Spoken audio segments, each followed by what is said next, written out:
Hi, my name is Aaron. What's your name? Hi, my pleasure. I'm Edgar Sotakuro. Greetings from Brazil.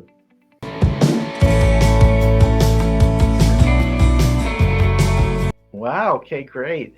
And why do you study English? Is it for your job or travel? Yeah, I mean, I would like to travel by teaching English in the near future, God willing. But this is one of my desires that I always wanted to do when I was a child. Rio de Janeiro or Sao Paulo? Yeah, almost close to Sao Paulo. I mean, in Minas Gerais. It's a big city, and well, I'm just getting used to it. I really love the culture, the food, pound de queijo, and different stuff. And well, I'm just learning new, I mean, slangs in Portuguese, but my purpose is to be fluent in English. Yeah. And how do you want to use English? Do you want to use it for your job? I want to use it for my job. I want to use it for translating some videos on Netflix. There are so many series that I would like to follow. Cool. Yeah. And let's see, do you have a good dictionary that you use? Because it's good to, I've been teaching for more than 10 years and uh, there's two main things that I found that are very important. But if I want to really study a language, then I'll get the dictionary for that because it's verified by experts. So it's very reliable. And, if you get a good one from Oxford or Cambridge, these good dictionaries. And you can also, they often give multiple definitions. So you see the different meanings of the words and sometimes example sentences also. And that can really help with really learning the language well. Yeah, well, I fully agree with you. Can you recommend some virtual dictionaries to use? Well, I If I recommend, here's the thing. I would recommend looking at, for example, Oxford and Cambridge are some of the best Oxford and Cambridge. dictionary, the universities, they publish really good dictionaries. But I would look at it and don't just get a little one. Get like, if you get a paper one, get a big one, or find if they have an online version. They have sometimes free online, like good online dictionaries, and you can look. You write a word, right, and you'll see the different meanings of the word and example sentences and things. And it's from a reliable publisher like Oxford or Cambridge, made by experts. But the thing is, I recommend that. And you mean you practice using the word in sentences? Yes, to write a short story or to write something about Sure. the new words that I have Oh yeah, learned. definitely. That That's a that very would good be a idea. good strategy. Yeah, no, I mean that's a very good idea. I think if I heard you correctly or understood you correctly, you mean like you write some sentences or write the story or something with the new word. Yeah, Yeah. definitely. That's a very very good idea. To make sentences with the word is very good. And that I think like for example, you can practice your speaking and listening. Just call up on Cambly. You can have it on your device, and Yes, then that's between why. Yeah, awesome. That's yeah, why and then I decided to contact you. I decided to go through Cambly because I'm looking for a tutor to interact with.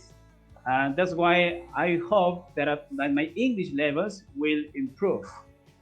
Yeah, I think that that's a very good idea, and you can practice speaking and listening. But I think you'll get even more if you do some homework. And what I recommend is, you could read something, watch something on a video, and then the new words you look in the dictionary and find out what they mean, and then that's very good. For example, I had an experience not so long ago when someone we were trying to get the exact word, and they wrote in the translator, and they got the word uh, like the word was actually the correct word was commerce or commercial. The correct word was commercial, but they had it translated as advertisement.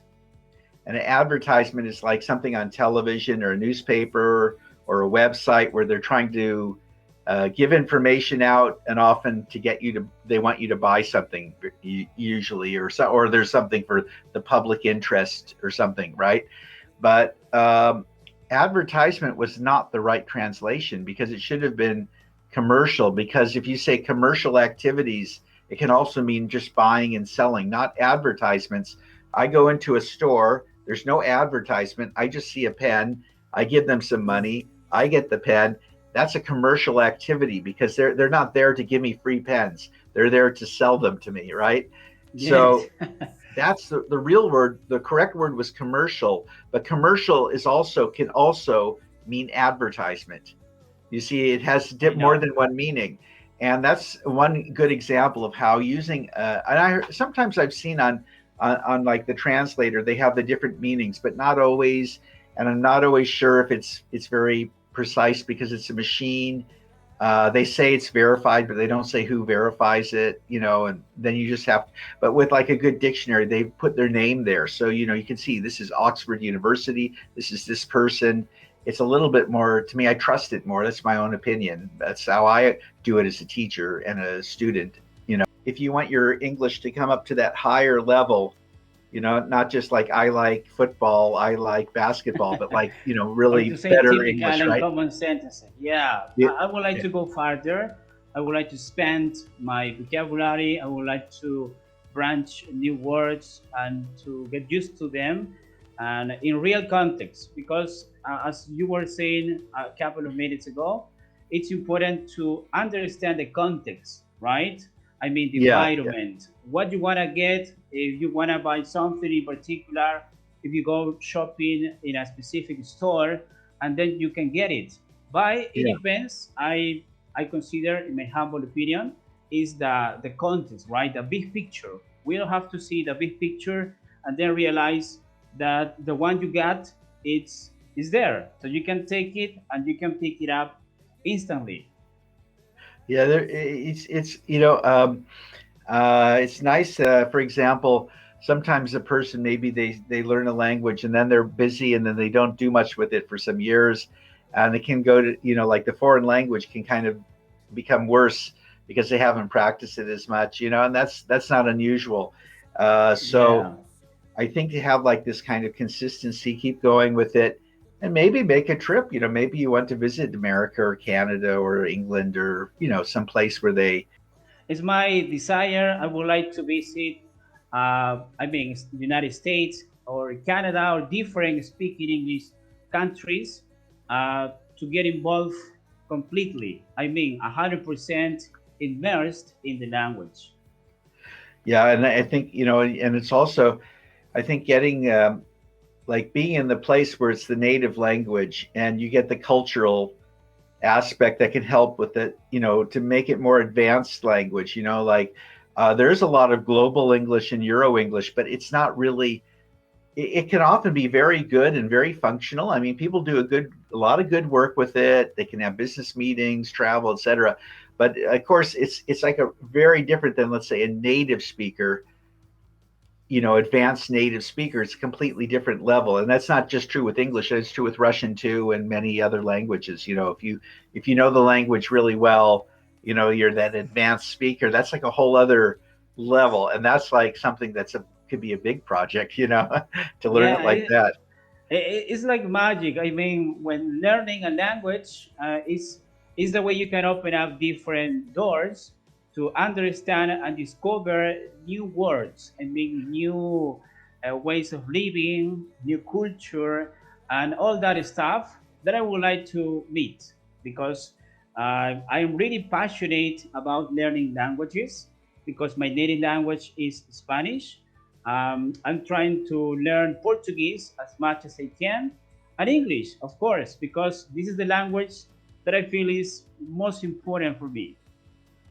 Sure, sure. Oh, Portuguese, English, Spanish already. That's three languages. It's Three very good. languages. That's That's crazy. That's crazy. That's great. Well, that's excellent. I think that you can and also, it's good to have fun with it. I like it. I studied Russian. At first, I took English literature in my own language. Then I took Russian literature. It was a lot of fun writing all the letters because they're really different. I had a lot of fun with it, Yeah. and got to learn a lot about history and things, what's going on in the world, and then I don't have to just trust a bad journalist on the news about what's happening in another place. I talk to people. I get more broad information. Yeah. And I think that also can be really useful with the language, that you really learn a lot. It's amazing when when you Yes. talk to people in other countries, and it's amazing. Well, I'm so pleased to talk to you. I'm so happy. Thank Yeah, you so much. probably to meet you in a different schedule, in a different time. You're very welcome to call. I Thank you got so it. much for calling. I hope we talk soon. Thanks. Thank you so Yeah, much. thanks. Bye bye. Good Thanks. day. Bye bye.